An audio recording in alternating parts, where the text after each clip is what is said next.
അധ്വാനം ഉണ്ടെങ്കിൽ കഥകളി അഭ്യസിക്കാൻ പറ്റും. അധ്വാനം ഇപ്പോഴത്തെ കാലഘട്ടത്തിലാണെങ്കിൽ ഭയങ്കര ഇത് വേണം, വലിയ ആഗ്രഹം വേണം. ആഗ്രഹം ഉണ്ടായാലും പോരാ. ഇന്നത്തെ കുട്ടികളെന്നൊക്കെ പറയുമ്പോൾ പെട്ടെന്ന് അവരങ്ങ് പാടും. ഒരു 10-15 മിനിറ്റ് ഒരേ രീതിയിൽ നിന്ന് കഴിയുമ്പോഴേ കുഴഞ്ഞു പോകും. ഇങ്ങനെ അരമണ്ഡലത്തിൽ കുറേ നേരം നിൽക്കുന്ന മാത്രമല്ല, ഓരോ സ്റ്റെപ്പുകൾ ചവിട്ടി എടുക്കുകയാണ്. ആ സ്റ്റെപ്പിനനുസരിച്ച് ഇന്ന് താളത്തിന് 1-ാം കാലം 2-ാം കാലം 3-ാം കാലം അങ്ങനെ, പിന്നെ 2-ാം കാലം 1-ാം കാലം ഇങ്ങനെ തിരിച്ചു കാണും. 1 2 3 3 2 1 അങ്ങനെ കറങ്ങി തിരിച്ച്. ഇത് ഒരൈറ്റം അല്ല, പല ഐറ്റങ്ങൾ. അത്രയും വരെ പോണോ? ത്യാഗോജ്ജലമാണ്. ഇപ്പോഴും വ്യായാമമൊക്കെ ചെയ്യൂ ഇതിനു വേണ്ടിയിട്ടുള്ള അത്യാവശ്യം കാര്യങ്ങളൊക്കെ എപ്പോഴും പറയാം. ഇപ്പോൾ കുചേലിനാണ് വേഷമെങ്കിലും അന്നത്തെ.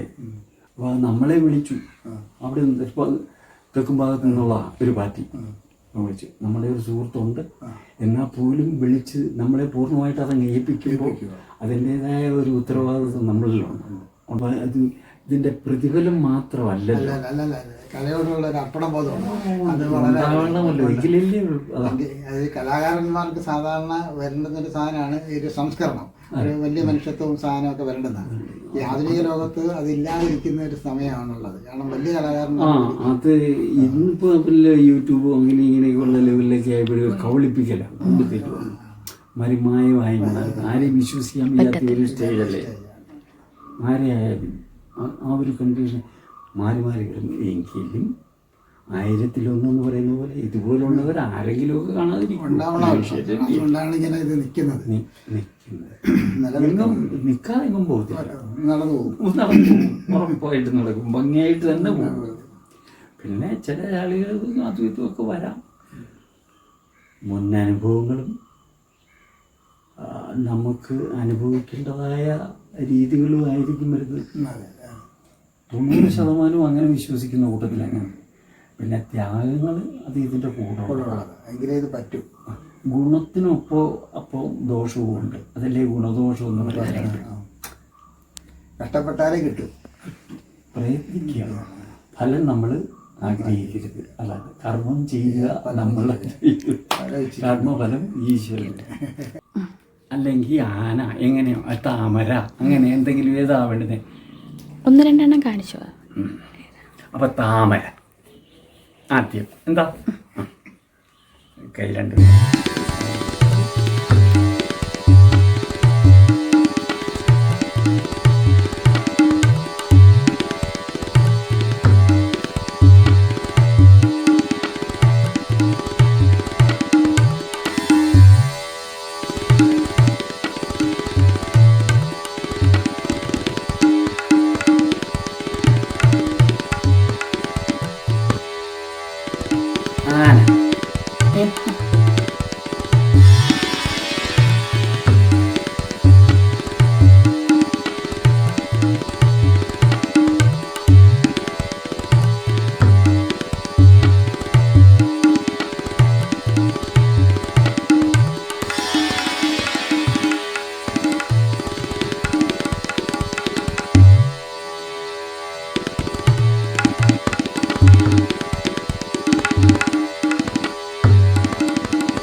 സിംഹം.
ജീവിതത്തിൻ്റെ ഭാഗമായിട്ട് കൊണ്ട് നടക്കുമ്പോഴേ ഈ വേറെ ബുദ്ധിമുട്ടൊന്നും തോന്നിയിട്ടില്ലല്ലേ ഈ ജീവിതത്തിൽ മറ്റേ?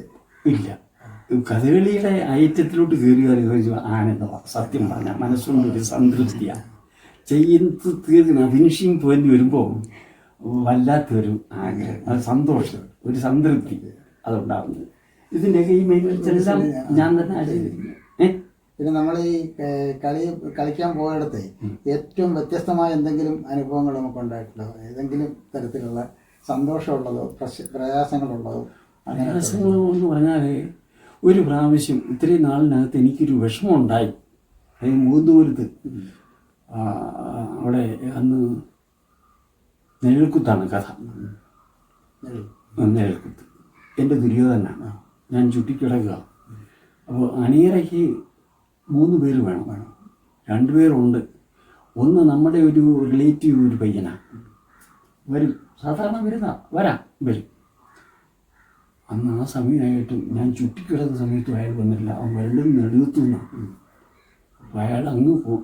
മൂത്തൂർ എന്ന് പറയുമ്പോൾ കൊല്ലം പിടിച്ച് കറങ്ങിയല്ലേ വരണ്ടേ. ഒരു ഞാൻ വിളിച്ച് ചോദിക്കുമ്പോഴൊക്കെ വരുന്നില്ല, വന്നോണ്ടിരിക്കുക അതാന്നൊക്കെയാണ് പറയുന്നത്. ആളെത്തിയിട്ടില്ല. ചുറ്റിക്ക് കിടക്കാൻ തുടങ്ങുന്നതിന് മുമ്പ് വെച്ച് ഞാൻ ചന്ദ്രയുടെ അനില്ല, ഞാൻ ഒന്നുകൂടെ വിളിച്ചോട്ടെ എന്ന് പറഞ്ഞു. അങ്ങനെ വിളിച്ചപ്പോൾ അവൻ ആളെന്ന് പറയുക. എവിടെ ആൾ വരാനില്ലായിരുന്നു, എന്തോ അത്യാവശ്യം വേറെ ഏതോ കാര്യം. അങ്ങനെ ഞാനങ്ങ് വിഷമിച്ച് ഒരാളിനെ എന്ത് ചെയ്യും? അവിടെ നമ്മളെ ബുക്ക് ചെയ്ത് നടത്തുന്ന പരിപാടിയാണ്. അവിടെ നിൽക്കുന്നവരാരെങ്കിലും വന്ന് നമ്മളെ സഹായിക്കില്ല. സൂക്ഷിച്ച് അങ്ങോട്ട് നോക്കിയപ്പോൾ മെയിനായിട്ട് കേശവനമ്പൂതിരി അദ്ദേഹത്തിൻ്റെ കൂടെ ഞങ്ങൾ പരിപാടിക്ക് പോയിരുന്നപ്പോൾ അതിനെ സഹായിക്കാൻ വരുന്ന ഒരാൾ, ഇച്ചിരി പ്രായമുണ്ട്, അവിടെ പേര് ഞാൻ ഓർക്കുന്നില്ല. സൂക്ഷിച്ച് അവിടെ നിൽക്കുന്നു. ഇവിടെ എന്തുണ്ട് വിശേഷമൊന്നുമില്ല, എല്ലാവരെയും കണ്ട് കളിയൊക്കെ കണ്ടിട്ട് വാങ്ങുക. ശരി വാ, തന്നെ എനിക്ക് ആവശ്യമുണ്ട്, ഇന്ന് പോവരുത്, നമ്മുടെ ഒരാളിന് ചിലപ്പോൾ സുഖമില്ല, അയാൾ വരത്തില്ല എന്ന് തോന്നുന്നു.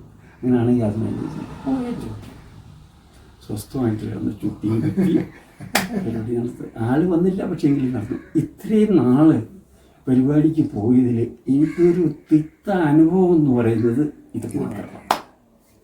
മറ്റൊന്നും എനിക്ക് അങ്ങനെ ഉണ്ടായിട്ടില്ല. ഞാനത് ചിന്തിക്കാറുണ്ട്. പിന്നെ വണ്ടിക്കൊരു പ്രാവശ്യം കേട് പറ്റി. അങ്ങനെ മോനെ വിളിച്ച് പറഞ്ഞ് പണി ചെയ്തിട്ട് അവിടെ നിന്ന് ഒരാട്ടോ വിളിച്ച് ഞങ്ങൾ വണ്ടിക്കകത്ത് കയറ്റി സാധനമായിട്ട് ഞങ്ങൾ പോയി. അയാൾ മൂത്തയാൾ, അവർ രണ്ടുപേരും മാറിയത്. അവർ പോയ ആളിനെയൊക്കെ ആയിട്ട് പോയി അതിൻ്റെ മിസ്റ്റേക്ക് തീർത്തിട്ട് വീട്ടിൽ കൊണ്ടുപോയി. ഇതൊക്കെ തന്നെയാണ് ചെയ്യുന്നത്. എങ്കിലും എനിക്ക് വരാതായിപ്പോയി ഈ ഒരൊറ്റ കേസ്. ഇപ്പം എത്ര വർഷമായി നമ്മൾ കഥകൾ തുടങ്ങിയിട്ട്? ഈ ട്രൂപ്പ് തുടങ്ങിയിട്ട് ഞാൻ 60 റിട്ടയർഡ് ആയപ്പോഴാണ്. ആ വർഷം തന്നെ പോയി എടുത്തു എറണാകുളത്ത് നിന്ന്. അവരങ്ങ് വിളിക്കായിരുന്നു നിരന്തരമായിട്ട്. അവ അവിടെ ചെന്ന് വിളിച്ചു. ഇപ്പോൾ ഇത്രയും വർഷമായി, 16ാമത്തെ വർഷമായി കളി തുടങ്ങിയിട്ട്. അതെൻ്റെ 64 പറഞ്ഞില്ലേ, 63 62 അവിടെ അരങ്ങേറി. 10ാമത്തെ വയസ്സിൽ 5ാം ക്ലാസ് പഠിക്കുമ്പോൾ അവിടെ നിന്ന് 7 ഞാനങ്ങ് പോയില്ലേ. പിന്നെ തിരിച്ചു വന്നിട്ടാണ് SLC എഴുതിയെടുത്തത്. പിന്നെ ഡിപ്പാർട്ട്മെൻറ്റിൻ്റെ ആവശ്യമായിട്ട് ഓക്കെ അങ്ങനെ പോകുന്നു. വലിയ വിദ്യാഭ്യാസമൊന്നുമില്ലെന്ന് വരില്ല, ഇങ്ങനെ കഴിച്ച് കാര്യങ്ങളെല്ലാം കഴിച്ചു കൂട്ടുന്നു. ഇതൊരു വലിയ വിദ്യയല്ലേ? അതെ, എല്ലാം കൊണ്ട് സംസ്കൃത ശ്ലോകങ്ങൾ അതൊക്കെ പഠിക്കണം. എല്ലാ ആട്ടത്തിൽ അവിടെ പഠിപ്പിക്കും. കഥകളുടെ മിക്കവാറുമുള്ള ശ്ലോകങ്ങളെല്ലാം നമ്മൾ പദങ്ങളെല്ലാം പഠിക്കണം. അപ്പോൾ അതിൻ്റെ ആമുഖമായിട്ടുള്ള പ്രഭാഷണമാണല്ലോ ഈ ശ്ലോകം.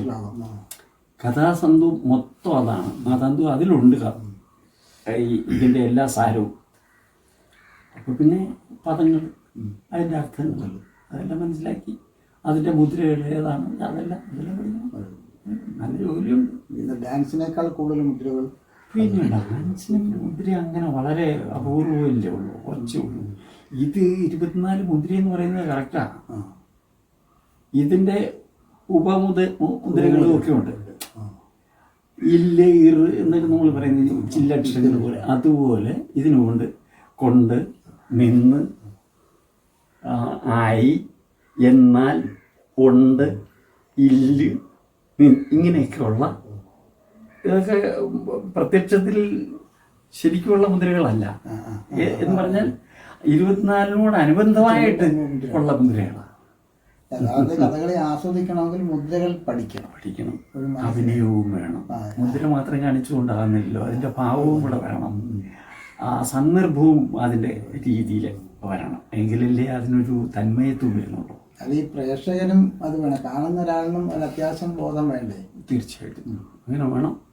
അല്ലെങ്കിൽ അതല്ലേ ഇത് സത്യത്തിൽ അതുപോലെ നിൽക്കുന്നതിൻ്റെ പ്രധാന കാരണം ഇതാണ്. ഉൾക്കൊള്ളാൻ സാധാരണ ജനത്തിന് ബുദ്ധിമുട്ട്. പണ്ടെന്ന് പറഞ്ഞാൽ കഥകളിയേ ഉള്ളു. അന്ന് വേറെ വിഭിന്ന കലകളൊന്നും ഇല്ല. ഉണ്ടെങ്കിൽ ചില ക്ഷേത്രങ്ങളിൽ കൂടിയാട്ടം, ചാക്യാർകൂത്ത്, ഓട്ടംതുള്ളൽ, ഇങ്ങനെയൊക്കെയുള്ള, അതും നമ്പർ 1 ക്ഷേത്രങ്ങളിലൊക്കെ കാണും അല്ലേ. കഥകളിയാണ് അന്ന്. അപ്പോൾ അതിന് എനിക്ക് ഓർമ്മയുണ്ട്. ഞങ്ങൾ അവിടെ പഠിച്ചുകൊണ്ടിരുന്ന സമയത്ത് ഈ പരിപാടിക്കൊക്കെ പോകുന്നപ്പോൾ കുമിരഞ്ചിറ എന്ന് പറയുന്ന ഭാഗത്ത് കുയികളിൽ നിന്ന് പുത്തസംഗീതത്തിൽ നിന്ന് അവിടെ പരിപാടിക്ക് സത്യത്തിൽ അദ്ദേഹത്തിൻ്റെ തൊഴിലെന്ന് പറയുന്ന കല്ലുവെട്ടാണ്. പക്ഷെ എങ്കിലും ഇത് കഴിഞ്ഞിട്ട് അവർ 3-4 സുഹൃത്തുക്കളും ഒക്കെ ആയിട്ട് ഒരു ചൂട്ടുമൊക്കെ ഒപ്പിച്ച് കൈവച്ചേക്കും വേണ്ടുമ്പോൾ അർദ്ധരാത്രിയാകുമ്പോൾ. അങ്ങനെ അവിടെ വന്ന് പരിപാടി കണ്ടിട്ട് എൻ്റെ പുറപ്പാട് അത് കഴിഞ്ഞിട്ട് കുട്ടി ഭീമനോ എന്തോ ഇതൊക്കെ സന്തോഷം കൊണ്ട് എന്നെ വിളിച്ചുകൊണ്ട് പോയി കാപ്പിയൊക്കെ മേടിച്ചിട്ട് അവർ പോകുന്നു. അങ്ങനെ അനുഭവങ്ങൾ പലയിടത്തും ഉണ്ടായിട്ടുണ്ട്. അന്നത്തെ കാലം അതാ. ഈ നമ്മളോട് സമ്പതിയുള്ള അല്ലെങ്കിൽ വലിയ കഥകളിയോട് താല്പര്യമുള്ള വ്യക്തികൾ നമ്മളോട് എങ്ങനെ പെരുമാറുന്നു അതിനനുസരിച്ച് നമുക്ക് ഒരാകാംക്ഷ ഉണ്ടായിക്കൊണ്ടേയിരിക്കും. സത്യത്തിൽ ഞാൻ ഇപ്പം പറഞ്ഞിരുന്നേ ഇനി എന്താടേ മതി എന്ന് തോന്നുക. ഇപ്പം സത്യത്തിൽ മാഷ് വന്നില്ലേ, നിങ്ങൾ രണ്ടുപേരും ഞാൻ എൻ്റെ മനസ്സുകൊണ്ട് എന്തിനാവാനാ എന്ന് പറഞ്ഞു വന്നപ്പോൾ ഇപ്പോൾ എനിക്കൊരു അഭിനിവേശം. അങ്ങനെ ഇതാണ് കലയെന്ന് പറയുമ്പോൾ എല്ലാവർക്കും ഉൾക്കൊള്ളാൻ കഴിയുന്നതല്ല, എപ്പോഴും പറ്റുന്നതുമല്ല. പ്രത്യേകിച്ച് ഇതുപോലുള്ള നമ്മുടെ തനതായ കേരളത്തിൻ്റെ തനതായ കല കഥകളി. അത് കുറച്ചെങ്കിലും സാഹിത്യമാകുന്നത് വളരെ അഭിമാനമാണ്. അതിനോടൊപ്പം തന്നെ ശാരീരിക ക്ഷമത ഉണ്ടാക്കും. അതുപോലെ തന്നെ അംഗീകാരങ്ങളും ഉണ്ടാകും. ഓരോ കഥാപാത്രങ്ങൾ ആയി ജീവിക്കുന്നതായ ഒരു സന്ദർഭങ്ങൾ എവിടെയെങ്കിലുമൊക്കെ ആരെങ്കിലും പറയുക ഇന്നയാളുടെ അലേത്യം കണ്ടായിരുന്നു, ഉഗ്രനായിരുന്നു, ഹരിപ്പാട്ട് രാമകൃഷ്ണത്തിൻ്റെ പാട്ട് വലലനായി ഗുരുജഗന്നൂർ ദുര്യോധന വേഷമിട്ട് കഥകളി വാരണാസി തൻ ചിന്ത ഉണർന്നുയർന്നു. അദ്ദേഹത്തിന് തോന്നിയ ആ ഒരു രചന ഇത്ര ഭംഗി ചെയ്യണം. അതിന് കളരി അഭ്യാസമുണ്ട്, പിന്നെ നല്ല രീതിയിൽ ചെയ്യണം. അത് സാധകം ചെയ്യുക, നല്ലതുപോലെ വേർത്തിട്ട് കച്ചയൊക്കെ കിട്ടി. നേരത്തെയൊക്കെ ആണെങ്കിൽ സീസണിൽ കച്ച കെട്ടി എണ്ണയൊക്കെ ദേഹത്തിലിട്ട് മെയ് വഴക്കം അഭ്യാസങ്ങൾ ചെയ്ത് നല്ലതുപോലെ വേർക്കുമ്പോൾ തലേണ ഈ തിരികെ പോലെ വെക്കും, രണ്ട് മുട്ടിലും വെച്ചിട്ട്. കാരണം അത് ഈ അരക്കെട്ട് നേരെ താണു വരണം, അത്ര ലെവലായിട്ട് അരയിൽ ഒതുങ്ങി നിൽക്കണം. അങ്ങനെയൊക്കെ എൻ്റെ കുട്ടിക്കാലത്ത് ഞാൻ കുട്ടികളെയൊക്കെ എൻ്റെ അതേ സീറ്റിൽ നിർത്തുമായിരുന്നു, വട്ടം തിരിഞ്ഞ് നിന്നിട്ട്. നമുക്കൊരു അസഹ്യം തോന്നിയിട്ടില്ല, ചെയ്യുമ്പോൾ നല്ല അരപ്പലാവും. അങ്ങനെ പിന്നെ ഈ കച്ച അത് പഴയ ഉദയനും ചന്തും ഇങ്ങനെയൊക്കെയുള്ളത് കണ്ടാലറിയാം സത്യം. വലിയ കച്ച തന്നെയാണ് കിട്ടുന്നത്. അത് കൊടുത്ത് കിട്ടണമെങ്കിൽ അത് വേണം. കാരണം ഈ തുണികളെല്ലാം അതിനകത്ത് നൈസായിട്ട് ശരിയായി എല്ലാം കുഞ്ഞുറിഞ്ഞ് വെച്ചിട്ട് അരയിട്ട് കിട്ടുന്നു. അത് താണു പോകാതിരിക്കാൻ വേണ്ടിയിട്ട് ഒരു ചന്തിമത്ത എന്ന് പറയുന്ന ഒരു സമ്പ്രദായം. ഇതിന്റെ ഭയങ്കര ഭാരം എല്ലാത്തിനും കൂടി ഭയങ്കര ഇതുണ്ട്. ഇപ്പൊ എല്ലാം കുറെ കൂടെ ഒക്കെ നൈസാക്കി മാറ്റുന്നുണ്ട്, കട്ടി കുറഞ്ഞ തുണികളും അധികാരികളും ഒക്കെ ആയിട്ട്. മറ്റേ പഴയത് എന്ന് പറയുമ്പോൾ നമ്മൾ അരിച്ചാക്കള് അതെല്ലാം പോയിട്ട് പ്ലാസ്റ്റിക്കിന്റെ ചാക്ക. ഇതിൽ തന്നെയും വളരെ നേർത്തതും ഒടിഞ്ഞു പോകാത്തതുമായിട്ടുള്ള നമ്മളെ എത്ര നേരമാണ് ഇരുന്നത്. കാരണം എനിക്കതിനകത്ത് പ്രത്യേകത തോന്നിയത്, ഒരു സാധാരണഗതിയിൽ ഈ കലാകാരന്മാരെയൊക്കെ നമ്മളൊന്ന് സമീപിക്കുമ്പം കാണിക്കുന്ന ഒരു വിമയില്ലാത്ത ഇതൊന്നും ഇല്ലാതെ ഒരു കൊച്ചു കുഞ്ഞിൻ്റെ കൂട്ട് നമ്മൾ ഈ കൊച്ചു കുട്ടിയെടുത്ത് മക്കളെ അതൊന്ന് കാണീര് ഇതൊന്ന് കാണീര് എന്നൊക്കെ പറയുമ്പോഴത്തേക്ക് ഇത്രയും വിനയമുള്ളൊരു കലാകാരന് വിനയം അയാളുടെ കൂടപ്പുറപ്പാവണമെന്നാണ് എൻ്റെ ഒരു സങ്കല്പം. മാത്രമല്ല ഇപ്പോഴും പഠിപ്പിക്കുന്നു എന്ന് പറയുമ്പോൾ അതിനേക്കാൾ ആഹ്ലാദമുണ്ട്. ഞങ്ങളുടെ വാക്ക് കേൾക്കുമ്പോൾ തന്നെ എനിക്ക് ഭയം ഉണ്ടാകുന്നില്ല. ആ സ്ഥാനത്തിന് ഞാൻ അറിയാനാണോ? തീർച്ചയായിട്ടും അതാണ് ആ വിനയത്തിന്റെ ക്വാളിറ്റി. കാരണം നിങ്ങൾക്ക് ഞാൻ എൻ്റെ ആദ്യ ഗുരുനാഥൻ പോരുവഴി ഗോപാലമുള്ള ആശാൻ, അദ്ദേഹത്തെ സ്മരിച്ചിട്ടേ ഉള്ളൂ മറ്റു കാര്യം. അപ്പോൾ അത് കഴിഞ്ഞിട്ട് ഞാൻ കലാമണ്ഡലത്തിൽ പോയി. കലാമണ്ഡലം മൂവിയാശാനായിരുന്നു എൻ്റെ അവിടുത്തെ ആദ്യത്തെ ഗുരുനാഥൻ. അത് കഴിഞ്ഞിട്ട് പിന്നെ ഞാൻ പോകുന്നു പത്മനാഭൻ നായർ ആശാൻ്റെ കളരിയിൽ. അത് കഴിഞ്ഞിട്ട് രാമൂർത്തി നായർ ആശാൻ്റെ കളരിയിൽ. ഇവരുടെ ഒപ്പം ഇവരെല്ലാം പരിപാടിക്ക് പോകുമ്പോൾ ആദ്യം ചെന്നെത്തുന്നത് കുഞ്ചു നായർ ആശാൻ്റെ കളരിയിലാണ്. നെല്ലിയോട് വാസുദേവൻ നമ്പൂതിരി എന്ന് കേട്ടിട്ടുണ്ടാവും. ഷാരടി വാസു, ഈ വാസു, വിജയൻ, കലാമണ്ഡലം വിജയൻ വെച്ചാൽ കുഞ്ചനാരാശാൻ്റെ മകൻ. ഇവരൊക്കെയാണ് അവിടുത്തെ ഉയർന്ന ക്ലാസ്സിലുള്ള വിദ്യാർത്ഥികൾ. അവരുടെ അധ്യാപകനാണ് കുഞ്ചനാരാശാൻ. എനിക്ക് ഇവരുടെ എല്ലാവരുടെയും ശിക്ഷണം കിട്ടാനുള്ള ഒരു ഭാഗ്യം ഉണ്ടായി ഈ കുറേ കാലം കൊണ്ട്. ഇപ്പോൾ കഴിഞ്ഞ ഇതിന് ഗോപിയാശാൻ്റെ അവിടെ ഒരു ഗുരുവായൂർ ഒരു പ്രോഗ്രാം നടത്തി. ഒരു വലിയ മുതലാളിയുടെ മകൻ്റെ കല്യാണമാണ്. എല്ലാ ഏർപ്പാടുകളും ആശാനെ ഏൽപ്പിച്ചു. ഞാനവിടെ ഗുരുവായൂർ പോകുമ്പോൾ ആശാൻ്റെ വീട്ടിൽ പോകും. ആശാന് നിരാശയുണ്ട്, ഞാൻ ആ ഫീൽഡിൽ നിൽക്കാറിഞ്ഞത്. സത്യമായി എന്നെ എടുത്ത് എന്തോ ഒരില്ല തലവലിപ്പായിരുന്നറിയോ കുട്ടി ഈ സമയത്ത്. അങ്ങനെ അവർ രണ്ടുപേരും പറഞ്ഞാൽ എൻ്റെ അടുത്ത് അവിടെ ഒന്ന് പഠിക്കാൻ ആ സമയത്ത് സാഹചര്യം ചെയ്തത്. അങ്ങനെ ഇവരുടെ എല്ലാം ആശീർവാദവും അതിൻ്റെ രാമദേവൻ ആശാൻ ഞാൻ പറഞ്ഞില്ലേ, ഒരു കളരിയിൽ ഒറ്റ അടി എന്നെ അടിച്ചിട്ടില്ല. അത്ര ഭയമാണ്. ആശാൻ വരുന്നതിന് മുമ്പ് ഞാൻ പറഞ്ഞു വന്നത് അത് കഴിഞ്ഞിട്ട് വന്നായിരുന്നു ഗുരു ചെങ്ങന്നൂർ രാമപിള്ള ആശാൻ്റെ കൂടെ. അദ്ദേഹം ഈ പറഞ്ഞ പോലെ കൊച്ചുമോനെ പോലെ എടുത്ത് കൊട്ടാരത്തിൽ ലാസ്റ്റിൽ അവിടുത്തെ നടനാക്കി എടുത്തതായിരുന്നു. അതെല്ലാം കഴിഞ്ഞു വന്ന് അപ്പോൾ ഇങ്ങനെ വിദ്യാഭ്യാസം ആ രംഗത്ത് ഗുരുനാഥന്മാരുടെ ശിഷ്യത്വവും മറ്റു കാര്യങ്ങളുമൊക്കെ നമ്മുടെ മനസ്സിലുണ്ട്. പഠിക്കുന്ന സമയത്ത് അവിടെ എംഗോയ്ക്ക് സ്കൂളിൽ തന്നെ രാമകൃഷ്ണനുള്ള സാറ്, പിന്നെ എബ്രഹാം സാറ്, പിന്നെ ദേവകി അമ്മ, സരസ്വതി അമ്മ, ഗോപാലൻ സാറ്, നാണു സാർ, ഇങ്ങനെ ഓരോ ഒത്തിരി ഗുരു ശിഷ്യ ബന്ധം, പ്രത്യേകിച്ച് ഈ കഥകളി രംഗത്ത്. അപ്പോൾ എങ്ങനെ പെരുമാറണം, ഗുരുകുല വിദ്യാഭ്യാസം, അങ്ങനെയൊക്കെയുള്ള രീതികൾ നല്ലതുപോലെ നമ്മുടെ മനസ്സിലുണ്ട്. അന്നത്തെ ചിട്ടുകളും കാര്യങ്ങളുമൊക്കെ അതാ, ഇത് നമ്മളായിട്ട് എടുക്കുന്നതല്ല, അവിടുത്തെ നിയമാവലി അതാണ്. ഈ രീതിയിൽ ശിക്ഷണത്തോടു കൂടി പഠിച്ചു വന്ന ഒരു വിദ്യാർത്ഥി എന്നുള്ള രീതിയിൽ നമുക്ക് അങ്ങനെ തോന്നത്തില്ല മറ്റൊരു രീതിയിലേക്ക്. എങ്ങനെയും വിദ്യാഭ്യാസം കിട്ടി ഒരു തൊഴിലായി, പിന്നെ അങ്ങനെയുള്ള ആ വിദ്യയുടെ തൊഴിലിൻ്റെ ആ പ്രൗഢിയും മറ്റു കാര്യങ്ങൾ അത് ഇതിനകത്ത് ഗുരുശിഷ്യ ബന്ധത്തിനകത്ത് വളരെ അപൂർവമാണ്. മറ്റൊന്നിനെയും ഞാൻ കുറ്റവാക്കി പറഞ്ഞതല്ല, ആ ശിക്ഷണ പരമ്പരയായിട്ടുള്ള ഒരു ജീവിതം അത് നമ്മുടെ കയ്യിൽ എപ്പോഴും നമ്മുടെ ബേസിക്കലുള്ളതാണ്. അതെ അതെ.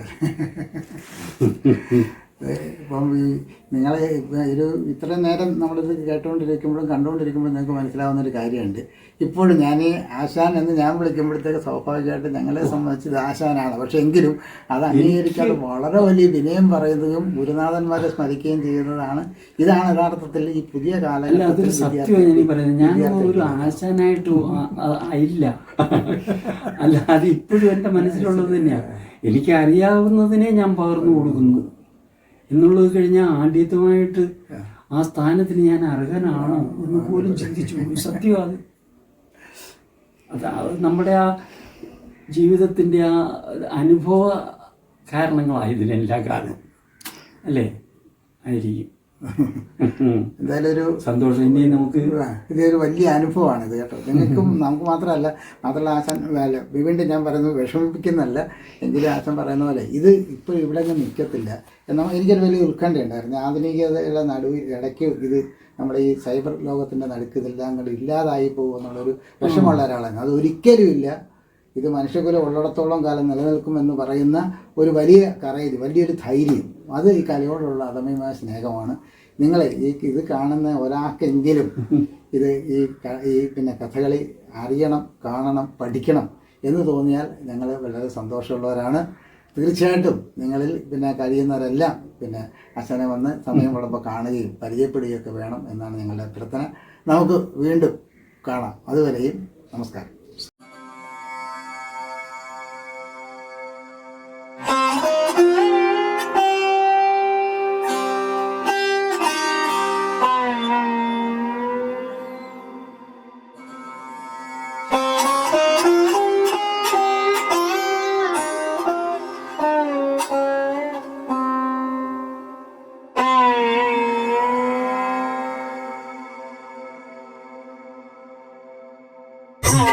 Oh,